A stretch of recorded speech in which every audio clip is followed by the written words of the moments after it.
Worlds, the podcast where we create fantastical worlds with help from you, our listener. My name is Rob Hilferty, and for the last several episodes I've missed giving Chris's titles. So now I'm just going to do the remaining 3 that I have picked out for this stretch, because why not? Chris, you are the Tsiajier of xylophones, the Yuvraj of you-know-what, and the Zamindar of zebra-striped gum. What? I do like zebra stripe gum. Yeah. I don't know what that title is. Look, those last 3, look, Yeah, I gave you titles for this one, and man, X, Y, and Z turns out are pretty difficult, so I had to go foreign with it. Yeah, but it's all good.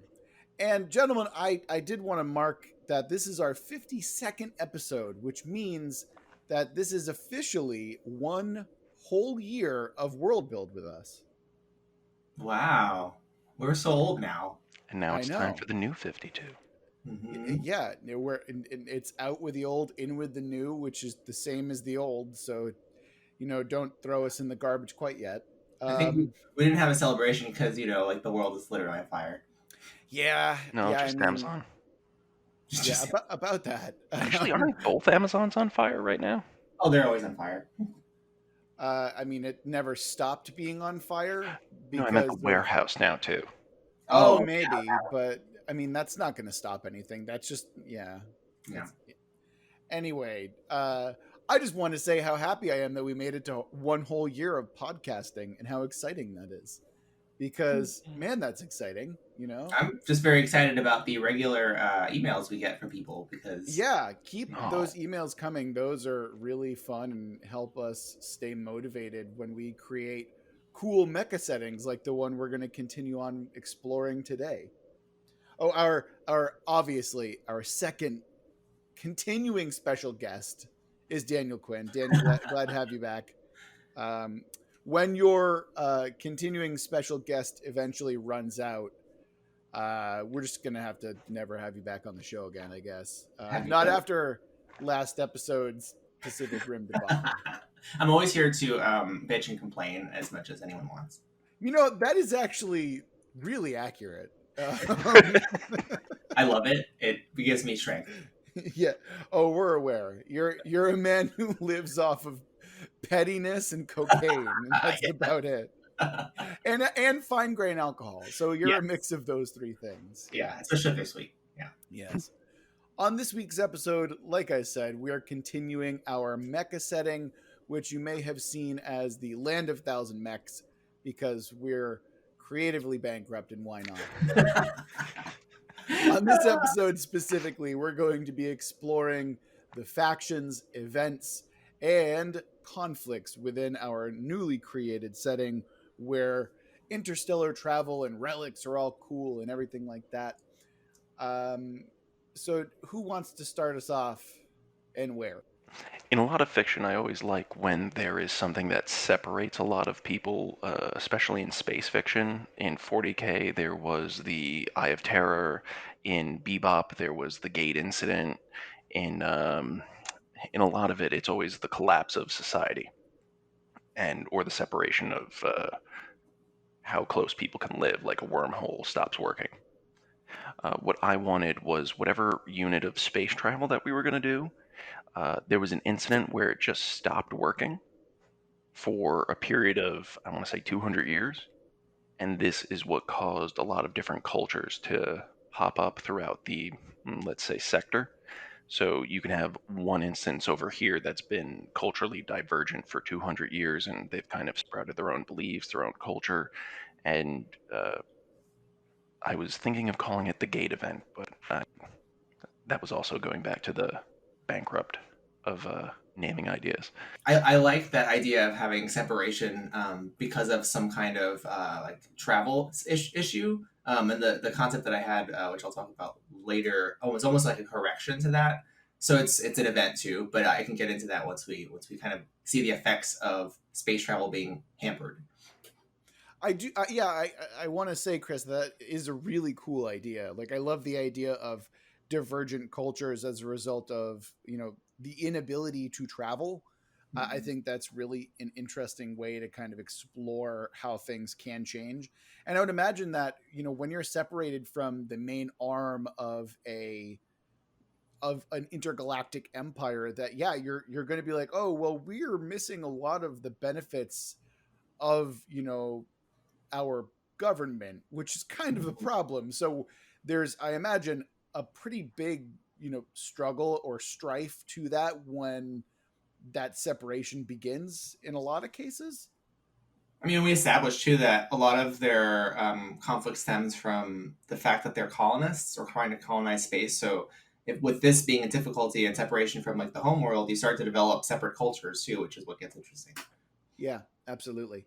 And not It's only also that, but I think the setting after the fact would be particularly interesting as well, because you're also, like, we've gone past the point where like that war of reunification has already happened, right? So I imagine that where we are now in the timeline is after everything, after the 200 years of divergence, but Yeah, then also after everything comes back together again as well. right. Yeah.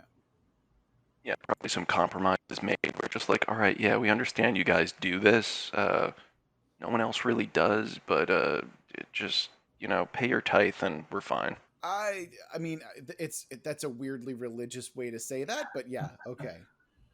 Although I And mean, the Actually, yeah, terminology, I yeah. was thinking of serfdom, and I don't know what other word I'm thinking of besides taxes. Yeah, right. Well, we did say they were somewhat religious in the sense that they respect the Mechs as sacred objects. So I could see that being that kind of vocabulary making sense, like at least aesthetically. see, I always had the idea that the relics were religious to the reliquaries only, and not necessarily to the population at large. That's kind of the Oh, idea that I had in my mind. maybe that's true, and it extends to like really higher ups that view it as more than just the machine. So like the Hmm. regular people see that this is like our defender, this cool robot thing, but then like people in the know who have contact with the reliquaries have some knowledge of its sacredness. That might be a way. So, yeah, so that actually kind of ties into my event and also a little bit of my conflict. But I'm just going to roll into my event now, which involves the creation of these relics. Now, it is our 1 year anniversary here at Worldbuild with us, and our very first world was the Land of a Thousand Gods. And in that, our very first Babby's first series, we introduced the concept of a God heart, which was essentially the physical manifestation of a divine being. And I was thinking to myself, well, if these relics are inherently divine and they are all essentially an individual, unique consciousness, why don't we have the power source for each of these relics be a god heart? That's so funny.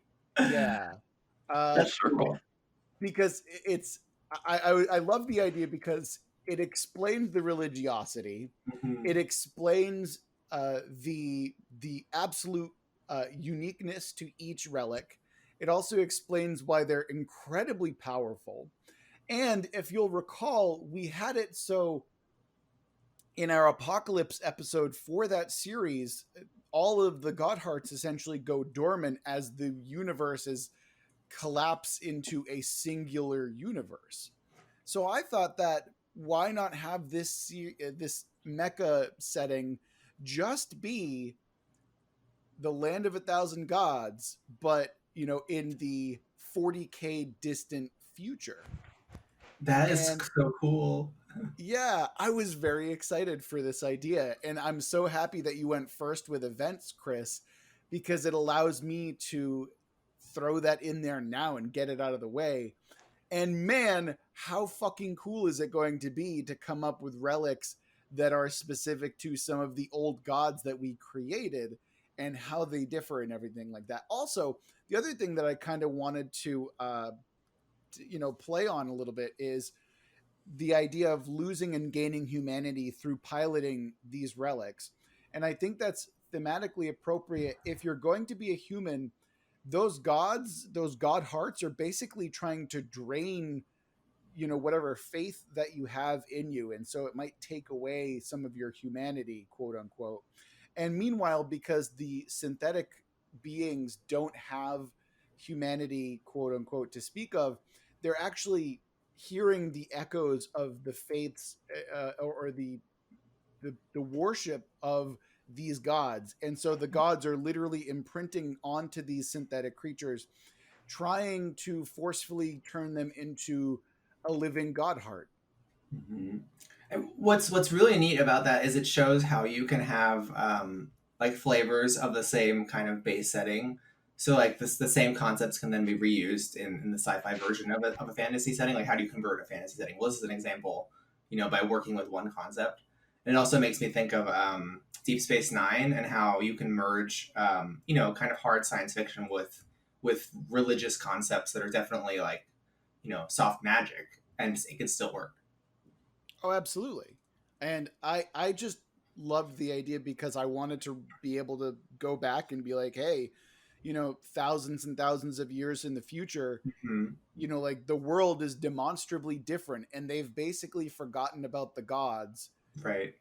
And so what's left are these incredibly powerful relics. It And leaves I room thought, for why not? storytellers too. Like as a storyteller, like you can leave that kind of vague, and let, if it's a game, players discover more details if they're interested, of the past. Oh, absolutely. And again, I wanted to create explanations for certain questions that we had in the setting. And also, like, if I were to present this as a setting, I probably wouldn't put that forward. I would leave that as Yeah. somewhat as a mystery, obviously. Hmm. But I thought that just that idea is one of those things where it's like, yes, this is the cool thing that I want to do. Um, yeah, that's that my event was the creation of the relics through the god heart, and I'm still going to leave some mystery in that no one knows how they became mechs and no one knows who built the mechs, just that these things are the hearts and the engines for the mech themselves. Oh. Oh, at first I thought you meant that like the relics were the things powering the mechs, but you mean like the mech themselves are now the relic. Oh, It's a little bit of both. God heart. Yeah. It's a little bit of both, yeah. I would imagine that oh, actually, you know what it could be? It could be like the reliquaries have essentially entered god pacts Hmm. with like, but Oh, essentially that's how they, they can heal them. yes, exactly. So they have some level of divine, and why you have to go to specific followers and specific reliquaries, because Mhm. you're not going to have this particular worshiper Right. heal another one. And I imagine that the reliquaries don't even necessarily know what's happening, just Hmm. that when they make contact with these god hearts, they're making contact and entering into a pact with a consciousness that is beyond their comprehension at the time. And so Hmm. they're even a little in the dark about what they're doing, except sometimes these consciousnesses within the god hearts are like, hey, you're gonna have to do this, and the reliquary might be like, oh no, this is not the time. No, that's not the type of consciousness that I want. No, no, thank you, I'm good. What you're talking about explains how it affects humans. You talked about a little bit of how it affects humans versus synthetics, because like it could be that the human in the suit, their faith is elevated instead of enervated, in the sense that they become zealous. They're too faithful, too infused with humanity's beliefs, whereas the synthetic lacks that, so they become faithful and they have more humanity. So that could explain like the dissonance effect that we talked about. Absolutely, absolutely, yeah. I wanted to follow up on Chris's period of hampered space travel, because I think it ties perfectly into my event. In that, whatever the situation was that caused it to be difficult to make interstellar progress in colonizing worlds in 200 years ago, I want the event to be that an event to be that they one of these factions, and I have a variety of interesting political factions in for my conflict section, but one of these factions discover what's called a cosmic string. I'm not going to talk about what a cosmic string actually is in science because it's over my pay grade. But essentially, for the purposes of the setting, we'll say that at the very beginning of the universe, there were little cracks in space, and as the universe expanded, those cracks got longer and longer until they're billions of light years across. So, but they can't be detected unless you actually encounter one. For whatever reason. So these cosmic strings, what it's enabled the factions to do they're constantly spinning. So it's to travel around them, and then when you get travel around them, you get flung to a far distant area of space that's unknown. But the catch is you're way out into, maybe you're like in a different galaxy, or you're like 500,000 light years away, or in the middle of dead space, wherever it sends you. But there's only a small window of time that you can be out there to do your exploration before the string rotates, and then it would not. If you go back through, you wouldn't be in the same place. So what I think that would enable the setting to do is we wanted the mechs to have another more purpose besides fighting internally. Here, it would be a way for them to make rapid expansion, or to find technology that's like way farther in the future, or stranger, or resources like energy resources, materials that are in other parts of the universe. But they've got to make targeted jumps to these locations to get the stuff and get back. And at the same time, other factions might want the same thing, knowing what's on the other side for that window of time. So now you have the ability to have like these temporary jump missions basically through these cosmic strings. I was calling them like quantum filaments. Maybe there's like several that have been discovered, and they go to certain places in different windows. But the idea is that they're dangerous. They're dangerous to approach because of massive tidal forces. So think like black hole, kind of tidal forces, but not an event horizon. And there's probably lots of conflicts about who can control access to these points, because the windows that they go through, are maybe they're predictable, but they're also short. Um, I'm getting really strong vibes of the shards of reality that we had from the oh Land of yeah. the Thousand Gods. Mhm. So I would love to tie that in if we can. And that would explain a lot of the things that we're talking about as well, because it's not just that, these are like, I can imagine that these strings that you're talking about are perhaps just fractures in the world as we know it. And they're kind of Yeah. skipping and jumping ahead and whatnot. I mean, it lets you have like what I really love in sci-fi is when you can read something multiple ways. So like if you want to read it like with this underlying like faith like sacred mythology to it, you can read the cosmic string as really the reality shard, right? That's what's happening. But then you can even have this in setting where it's like other people say, oh no, this is purely scientific, and then they describe it as being created at the beginning of the universe. But both can be true, and that's what makes it really interesting. I completely agree. I love the duality, and I love I love anything that makes the worlds less cut and dry, less black and white, Yeah. because that way it's like, who actually is correct in this regard? And that's what I love. Like, I love the not knowing in a lot It's of like the cases. conflict between in Deep Space Nine again, I'm referencing with the Bajorans and their faith, and then Cisco and how he thinks about the universe, and how those things come into conflict, but also they're aligned sometimes. So Daniel, you said that you had like a bunch of ideas surrounding the conflict around these astral strings. I'm assuming that's part of your conflict. And what did you have in mind when it comes to stuff like that? Sure, and I'll put these on the table so that we can play with them. But I was thinking, well, okay, one of the things I loved about Mech Warrior was the clans and the different factions that are out there. So I thought, well, thinking about this setting, we had people expanding from possibly Earth or wherever they originally came from. We don't know, because there was that period of disunity, right? So I thought the original factions that came out of that travel, they're actually corporate charters. So they were corporations that were created to do this exploration. So each of the corporate charters, they have a name, something company. So I was looking at like some star charts like on Wikipedia of like nearby M-class worlds. So I gave them names after three that were in descending order from Earth. So I thought Centaurus Company, that's like Proxima Centauri, pretty close. You've got the Wolf Company. In Star Trek that was Wolf 459, but there's a bunch of other Wolf stars near us. And then the Trappist Company, which is farthest out. So these three companies, I thought they'd have different qualities. So like the Centaurus one being closer to the inner rim wherever they came from. They were the oldest corporate charter. They're controlled by wealthy families, old money. They want to consolidate power. So maybe in the battle for unification, they were like a major player. And I also thought each of these companies have a post-human development about them, in the sense that being out there in space, they had to figure out how to make themselves better to survive. So with the Centaurus company, I thought maybe they found ways to enhance their longevity and therefore keep their grip on power longer. With the Wolf Company, I was thinking maybe this was like a military arm of the Centaurus company that went out to do a lot of work for them, and they broke off.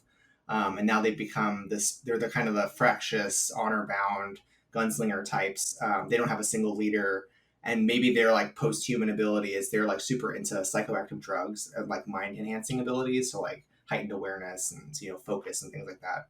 And then the last one, the one that's the furthest out, which is probably the newest of the, or actually, I guess they'd be the oldest of the explorers, but they're like space miners, sort of, and they're not really on any settled worlds, and they're very resistant to like climactic extremes. So think like human tardigrades. And I don't mean they physically have to look differently, but just that they have these enhanced post-human abilities. Maybe their society is more collectivist because they've had to work together. So in summary, it's like three groups that have been part of the original expansion. Now they're well established. They have some unity because of the war that happened, and they're all in conflict over control of those quantum filaments. Definitely getting some mech warrior vibes, which I do not mind at all. And again, we're getting into the point where like the further out you are, the more you get, kind of space cowboy or at least space western vibes, which again, not opposed to in the slightest whatsoever. So when you're talking about conflicts between these three factions, what would you say is fought over the most? Are you talking specifically about the astral strands that you brought up previously? I would say yes, because like to your point, you talked about like political intrigue. They're not at war with each other, but they need to have a leg up over each other in case one of them. It's like a Cold War. In case one of them, goes astray. So having control of these filaments means they always have the advantage over new things they can discover, new technologies and resources. So sending their mechs through those to make those jumps, like whoever, or their relics rather, whoever can do that, and have the advantage has control. And so that's what it's all about, is like who can control the destiny of this whole human sphere through it. Understood. Gotcha. I could see them collectively being referred to as like the Corp Worlds. Yeah, the corporate world. Yeah, because I mean they're kind of the descendants of these corporate charters, right? Yeah. So are you saying that they're more genetically altered, or like descendant? They have slowly just bred into being adapted to their environment. Yeah, I think at least in terms of this post-human quality, like it may have been things they did when they were out exploring initially, but now it's like part of them in a sense that it's physically part of them. I would also imagine it differs from faction to faction as well. Like I Yeah. would imagine that uh, the Centaurus ones, they're probably more into. I for some reason I'm just picturing them as the what is it, the Mechanicus priests from Warhammer 40k, where Yeah. they're basically grafting mechanical parts onto themselves. Mm-hmm. And To I'm at, yeah, extend longevity. Yeah. yeah, and for some reason I'm thinking that the space miners are the ones who are closest to like regular humans in a lot of ways, Mm-hmm. whereas the other ones are the wolf star are essentially just genetic freaks, like are continuing Drug from addict. big couple. Yeah. Yeah, something like that. Yeah, but or at least like like they're hopped up on a genetic cocktail of, or maybe not even necessarily a genetic cocktail, but a chemical cocktail that is just all sorts of fun awful shit Exactly. like mixed in with their Fun, awful DNA. shit. Yeah, Yes. That's what I pictured, like raging sometimes, or like totally, out of control, or maybe they're like hyper focused in some way. I don't know. yeah, I can imagine them being like all, and mind you, I don't, for some reason, I'm not really seeing many of these being like relic pilots for some reason. Except for maybe the space miners, I'm just not getting relic like I'm just seeing like, oh yeah, these guys are space pilots and they're soldiers, but I don't see them piloting mechs because man, one's just super roided out, one's half machine, and like the third one are like the closest that I can be like, maybe I can see it that way, but maybe that's just my mind. Yeah, maybe they've got to train people to have, because they're altering the limits of their humanity. Maybe they've got to train people to be like more in control, and those specific people are the only ones. There's very few in each group. Absolutely. The faction that I had envisioned actually did not use any mechs whatsoever. In fact, they Ooh, were fiercely anti-mech or I love that. anti-relic. The faction that I came up with that is fiercely anti-relic, anti-mech, is oddly enough super religious. So I Oh, found the fact that you had mentioned that they could be formed from the god hearts very ironic.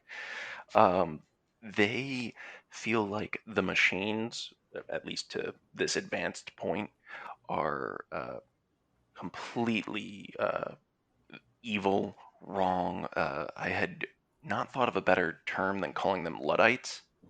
Uh, they are a populist group that kind of was founded from a old religion where they took like an arc style ship of not using anything like the filaments. This was way back when generational ships would have probably been the only way of traveling, Mhm. and they forged out into the solar system, kind of formed their own area even before the 200-year dark times, and they attack those who use mechs in force in fanatical like section. Like they don't have mechs of their own, but just imagine like a colony of ants assaulting you and kind of just chipping away at your armor. I picture them with like construction style weapons to like hit at the weak points, and they don't care if the machine like zaps them off or anything. There'll be like 10 more who try for it again. that sounds really bizarre and really interesting. I Terrifying. yeah, and so obviously these aren't. So wait, if they're anti-mech, what are they using? Are they like just Old going tech. out there? Yeah, like what kind of low tech are you using in the middle of space? So Yeah. the low tech term is a little bit because it's still high tech to us. Mm. But I was seeing them I suppose using so. kind Yeah. of like I don't want to say it's stolen from Attack on Titan, but pretty much grappling gear where they like launch onto them and then zip line into them and then hit at the weak points of the joints. Kinetic weaponry is what they're using. Like they're not using energy weaponry, basically. Oh yeah, yeah. And also I pictured that their ships are primarily made for ramming. Like they don't have shields or anything. They I just go love like that. heavy hulls and just ramming speed. A blade of armor, like crazy. Hmm. Yeah, yeah. I was also thinking of just pointy ships as well, or like Yeah. our ships are our weapons, that type of thing. It also speaks to their personalities, I bet. Like, which I guess the question for you, are they like Klingon like and that they're like crazy, war banner sorts, or are they like very militaristic, straight laced, zealots? Like, what is their personality? So I didn't see straight-laced zealots I could see, but they are a colonizer of worlds where they're idyllic farmers and stuff like that. But when the mechs came in, they were like, "No, we were told by our ancestors that these things were evil. So we're Mhm. not. They're not like honor bound to attack. They just see themselves as just like, all right, it's time to turn our plows to swords and attack these things because they can't destroy our way of life." Oh, I like that. Yeah, that's a really good twist on that. I like that. Again, these are essentially neo Luddites. Yeah, I can see Hmm. why you make that comparison in name. Yeah, I was trying to and find another term for Luddite, and the only other thing I came close was teetotaler, and I thought that was alcohol. that is alcohol, but there was a lot of overlap there. It's like Gotcha. straight edge is what that's called. Or I mean, Oh my it's god, no, like I'm not calling my No, faction. no, we are, what is it? we're What's totally the calling the term? faction the straight edge. Yeah, What's the that's right. term? Swords to plowshares? Is that it? It's like the inverse. It's kind of what's Yeah, it's happening the there. inverse. It's Yeah. it's it's plowshares to swords. Yes, Uh-huh. but actually, it's funny because as soon as you mention that, now I'm just thinking of like of plowshares to swords. I'm thinking of like farming equipment as weapons. So it's like a John Deere tractor, but with like a really sharp end at one point. I mean, Well, it's it's really cool from a world building perspective because now you've got to think, okay, what kind of technology do they have to terraform worlds that they've now turned into weapons? Drills, a bunch of Hmm. drills. Yep, absolutely. Chemical warfare for sure, atmospheric warfare. Yeah, atmospheric. Yeah. Oh, yeah. Now we're getting into it with some Hmm. slight modifications. That chemical warfare is now like corrosive. Hmm. Like it, mm, or at least it's like you're trying to gas out the relic pilot. they probably underestimate them too because they're like, oh, there's a bunch of backwater, They like even have a mech. Yeah. crazy farmers. So my Yeah. question now to you, Christopher, becomes what do they do with the relics once they like take them apart or disable Oh, them? Hmm. My gut, I hadn't actually thought of this, but my gut says they throw it into the sun. But oh I guess it shit. would have to be Oh. linked to their worship, which it's quite easy to just be like, we worship the sun. I I mean, like if that they're because it's like farmers, putting that them, makes sense. yeah, it's like putting them, belting them down to their essence and restoring them to the universe. Hmm. Hmm. And in the end, they're just creating a gigantic god heart. Oh God.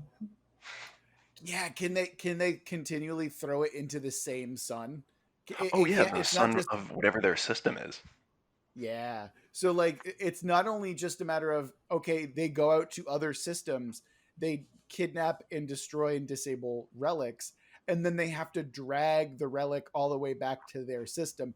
It's great as a narrative conceit because then you have the opportunity to have the pilots look at these, like these ants as you call them, and make the mistake of underestimating them, getting their asses kicked, escaping but still Mhm. having the opportunity to save their relic in the long run because they have to make the ship or the journey back.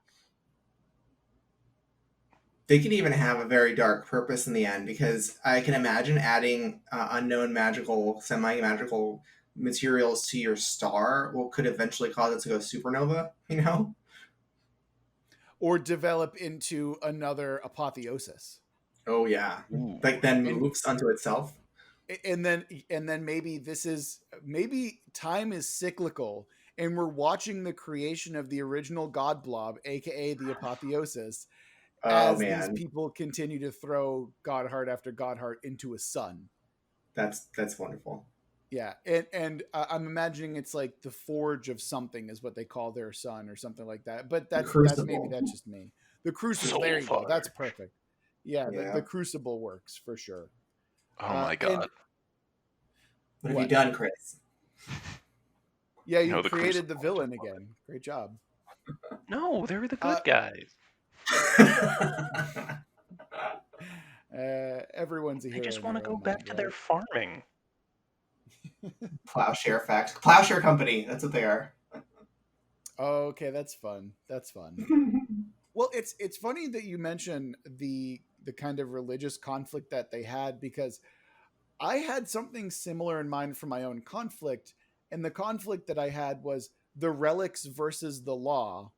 And in my mind, and what I'm introducing now is the relics in general space, like whether it be Zaibatsu controlled or religious controlled, the major space faction, they're illegal to own and operate relics in Oh. in space. Yeah. And I'm doing this for a couple of reasons. One, I want because it's pretty fucking obvious, right? If you have a politically based and politically motivated like galactic empire, they're going to look at these things and they're going to be like, they're giant ultra mega nuclear bombs times 1,000 that strip away the humanity of humans who use them, and Uh-huh. they're also worshipped by a cult of religious fanatics. That wants to Like, destroy right. So, like, anyone would look at these things and be like, we can't have those. We cannot have those. And that's why relics are illegal in the majority of space. And so, the reason I did this is one, because of that reason that I just said.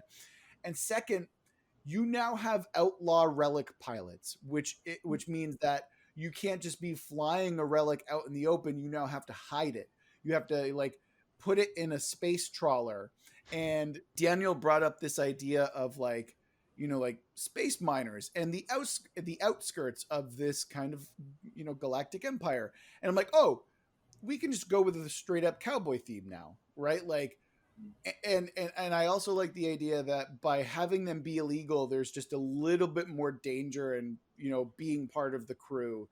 It's not just a matter of oh yeah, no, these relics are part of the culture. It's a matter of these things are feared. When the general populace looks at a relic, they're like, oh, you're dangerous, and there's a stigma to it, and so there's that kind of fun aspect when it comes to who are these people who are piloting these things? And yeah, that's just what I wanted to do. And also, it's like a fun little nod to political themes that I kind of want to play around with. But that's the general idea that I had for my conflict. See, Like, okay. I would also see it as a part of where, when they're interacting with the officials or a little bit of people who are more in there, that every now and then they might also encounter someone who is faithful. And it kind of goes against it where they're like, yep, I don't see anything here. Wink. Mm-hmm. Oh yeah, Mm-hmm. I did want it to be so. It's like the galactic government absolutely uses relics, but they do it with like, oh, this relic pilot is doing exactly what we told him, but we have no official ties. Like you want to talk about a wink? Yeah, there's probably governors in the empire who support relics and are faithful, and you also have the inverse, which is they are not faithful, but they still see the use in relics, and so they use them despite them being illegal. I Okay, mean, so now like you. privateers or sanctioned pilots. Right. And I think it's kind of fun because now you have a level of espionage and intrigue when it's like, oh, well, we can, like you could have one that you're not playing a relic crew, but you could play like a political game where you can prove that this particular senator or governor has ties to a reliquary and has ties to and if you wanted to ruin his reputation and make sure that they don't go to war because of his stupid bullshit, you just prove that he's the one who's been behind using this relic the whole time. I mean, now you have the ability to have proxy wars, right? So, like, I'm imagining we didn't talk much about like the quote unquote inner rim or like what's happening on Earth. We talked a lot about what the colonies that are outside of it. Like, if the source of this government or the law and order of that outlaws the relics, stems from Earth and its immediate surroundings, like the really strong built up center. These other companies that are out there, you can have them fighting the wars secretly. Like they're doing the dirty work basically. That's outlawed because they have their own mechs that are not allowed. And they're fighting on behalf potentially of a more affluent political faction within Earth's inner sphere. And again, the terminology comes a little bit close to mech warrior, but the idea that you have politics in a stable sphere of people who are working together, but then they need things to happen that is just not allowed, and so they let it happen on the fringe, and the fringe gets the benefits, for doing the dirty work. I absolutely love that idea. Mm-hmm. I love the idea of I mean, proxy wars alone. I love it. Like, and again, this is one of the things that I wanted to tie into the setting was the inherent political aspect of these things, and having the proxy war kind of come into play totally makes sense. I love it. Yeah, I mean, and a lot of the conflict that happens out there has to be deadly and has to be against the law because they're trying to secure. Really, what it is Earth is trying to secure control over those filaments, right? So they can, have the advantage potentially against the synths, which we haven't talked about, that are out there, right? So, and then maybe they don't interact as much with our society, but we're not really sure what they're up to. So this is all about an arms race in the end too, and who's going to be in charge of that arms race, like from Earth. Damn. Yeah. Whew. I just have to exhale there for a second because I was holding my breath the whole time. Yeah, that's so fucking cool. I love it when I get excited about like, oh, I want to tell this story. I want to tell this story. Okay, yeah. I technically haven't done a conflict, but you can easily see the conflict between the faction and pretty much everyone. Yeah, my idea of a conflict was slash also event. I wanted the idyllic farmer people to also be the cause of the gate incident. Like what they did was they sent like suicide Oh, people to like take them out and to terrorists. be like, listen, we're not going near you anymore. Like, get out of our town. Hmm. Okay. Like And so they, they so sent they like some of the faithful and destroy all the gates and just like, good, we don't have to worry about the filaments for 200 years. Or like, did Gotcha. they destroy? Because like my idea with the filaments that was discovered that's enabling to expand even more rapidly. Is this like something that happened prior to the 200-year jump that caused space travel to be kind of broken? So like, did they maybe do a terrorist action that broke up all the generation ships or like fucked up interstellar travel? I want to say that, say, 200 years prior, there was like the start of them moving out and trying to unify things, and their way of fighting that was just like, well, we'll just destroy Well, the doors. no, that makes sense. I don't think you mentioned that because I like the idea that they were responsible for the initial 200-year lull in travel.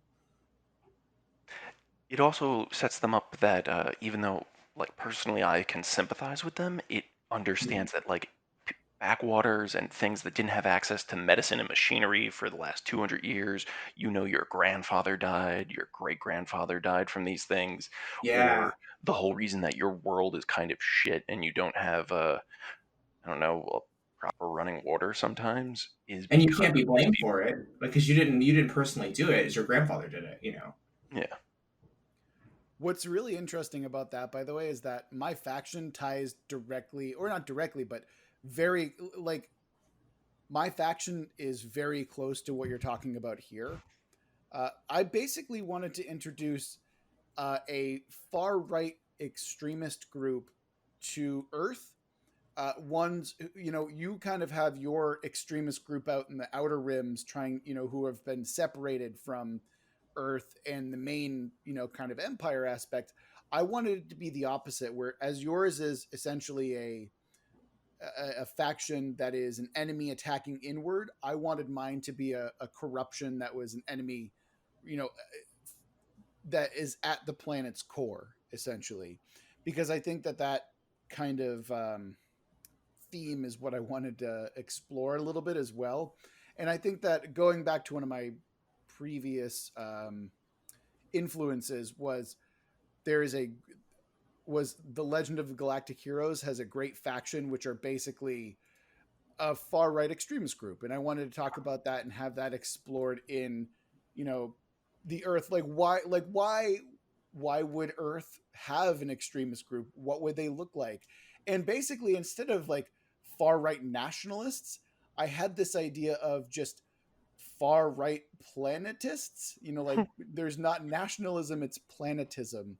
And I wanted to throw in this idea that they're extremely anti-corporate and extremely anti, because right now the conspiracies are all, oh, there are globalists, right? Globalists are controlling everything. And now it's a little bit like, well, these are, galactists or some dumb bullshit like that, right? Where Outer so it's not the spheres. globalists that are behind everything, but these are the ones who are, like, this is the rich elites want to abandon this planet for the stars beyond. They want to oh drain yeah. this planet dry of its blood while they're off on their sun deck of some interstellar cruiser. We won't let them. This is our planet. This is Oh my our god, I planet. love that. I Yeah. love it. Yeah, so that's kind of the vibe that I wanted to go. So they're actually probably in line with how the your Luddite people, Chris, kind of work out.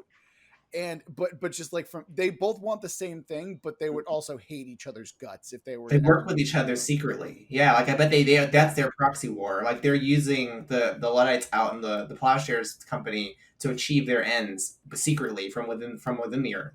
I could definitely see that as well. I mean, and I like this idea that their message can be kind of popular, even though it's dumb. It's kind of like how like Nazis are still somehow a fucking thing, even now. We Where can it's have like, space Trump. They are Basically, galactic Proud Boys. yeah. yeah, Oh my god, yeah. yeah, absolutely. Yeah. But You yeah, called mine straight edge. I had to. no, that's fine. No, that's totally fine. I got no problem with your straight edge Luddites. That's totally okay. Well, there's room to have presidential maneuvering, like whoever's in charge of whatever council controls Earth's economy and functioning. Like they would love to install a leader who can preach that message as far as it can. Yeah, yeah, you're absolutely correct. And he's orange, so Well, look, I would like to avoid direct compare. This is not Baki the Grappler, where Trump is an actual character. I he would is. like it to be. Oh Oh yeah, yes. he What? Oh absolutely is. yes. Oh yeah, I will send you yeah. the photos. Oh my goodness. Yeah. So I'd like to avoid that if possible, but I would like to keep the illusions to something similar. Mhm. Because we are living in a time where there is fascism about, and I'm not saying that the current political climate is fascism, but we're really skirting the edge on it. Like, I Yeah. don't think, because I'm not going to sit here and say, oh, these are Nazis or whatever, because that's Mhm. obviously played out. But we're certainly skirting with some kind of a political climate where there are literal secret police who are unmarked and taking people away. Yep. And I don't care if you think that I'm being hyperbolic, but that is something that should terrify everyone, regardless of your political beliefs. And yeah, I wanted to inject just a little bit of that Yeah, I mean, science into, fiction's a reaction to what's happening right now, so it makes yeah, sense, you know. yeah.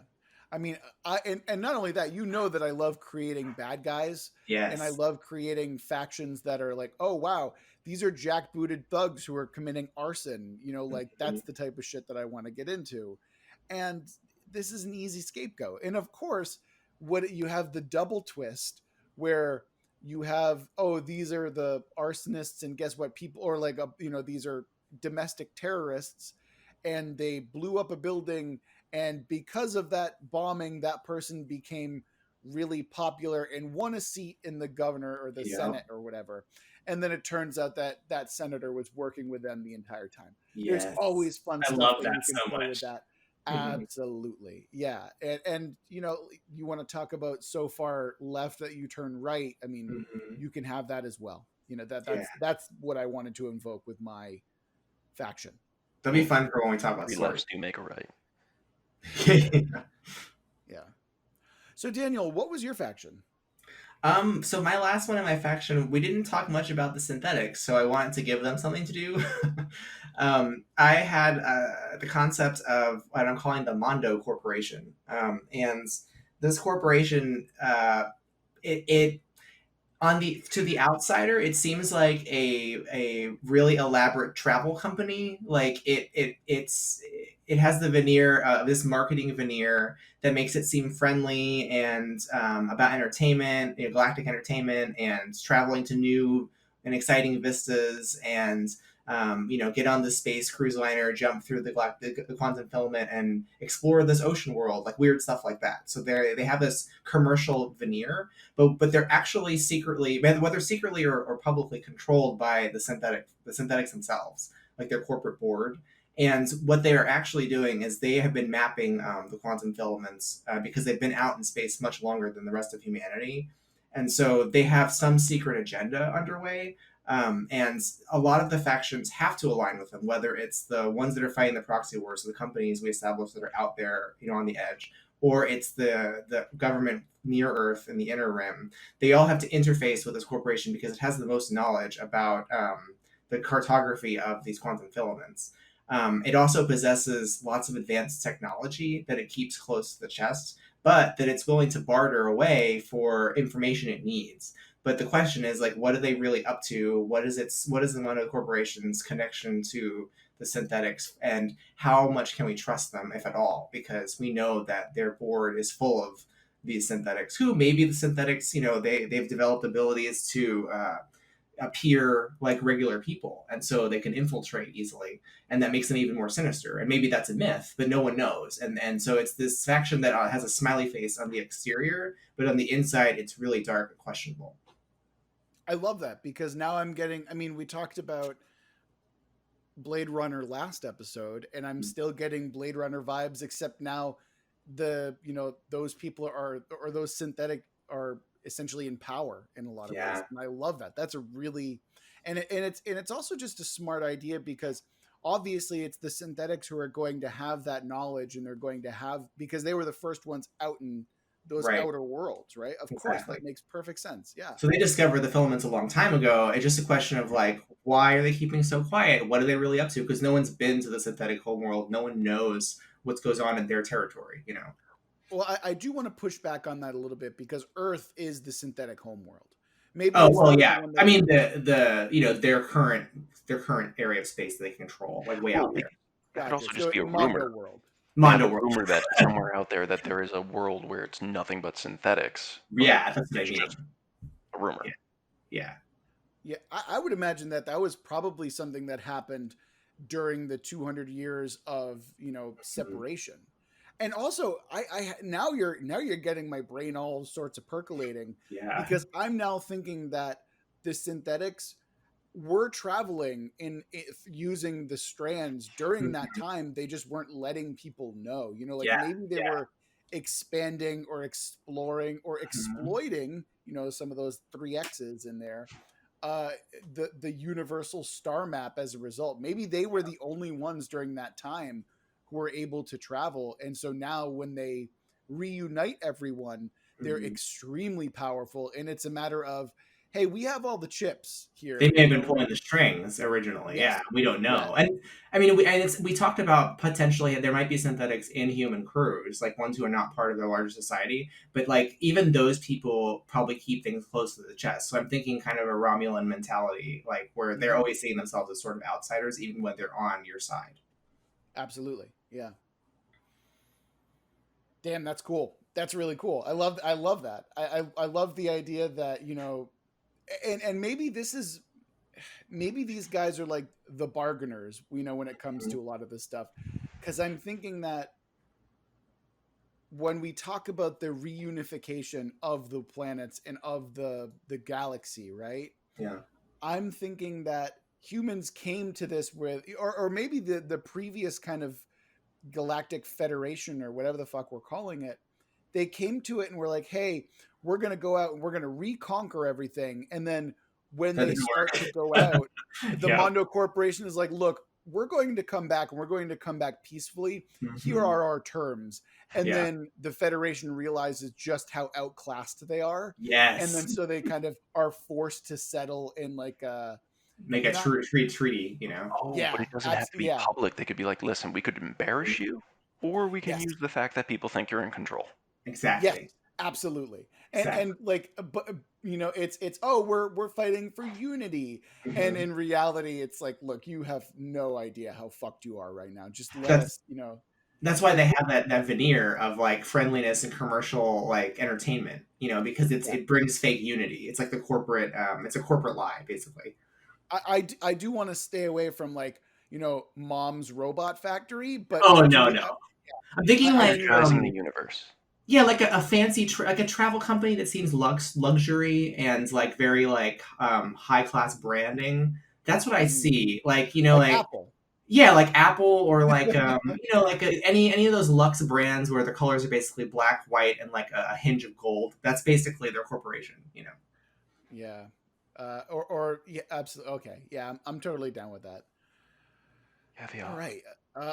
Are we done? Is that it? Yeah, I think so. Wow, Oh did it man. all. Well, that Well, I takes. think that'll just about wrap it up for this episode. I feel like for some reason, when we really flesh out the world through these explorations, I'm always just like, oh yeah, it's like this is the meat of the episode. Like the tenets Yeah. are like the framework that we can build on, and then these episodes where we introduce the other stuff is when it like really gets deep and like interesting, I think. Um, but anyway, happy 52 episodes, gentlemen. Love you very much. And remember, guys, if you wanted to send more emails telling us how great we are, because we hit 52 episodes, you can send them to worldbuildwithus@gmail.com, or you can go ahead and send us a tweet at Let's Worldbuild. I mean, you don't have to heap praise, but you can actually just send us like a cool idea that we can use, or maybe just, what your reminisce on the last year of podcasting that we've done. What's been your favorite world that we've explored, or what's been your favorite moment? uh, or you can just send us hate mail about how Yes. Pacific Rim actually isn't that bad. Send me We haven't hate had mail. any death threats lately. Yeah, I know, we only received the one death threat, I'm so, but that's disappointed in you cool. guys. Send me more Yeah. hate. Yeah, but until next time, remember that we love you very much. We're going to get through this together.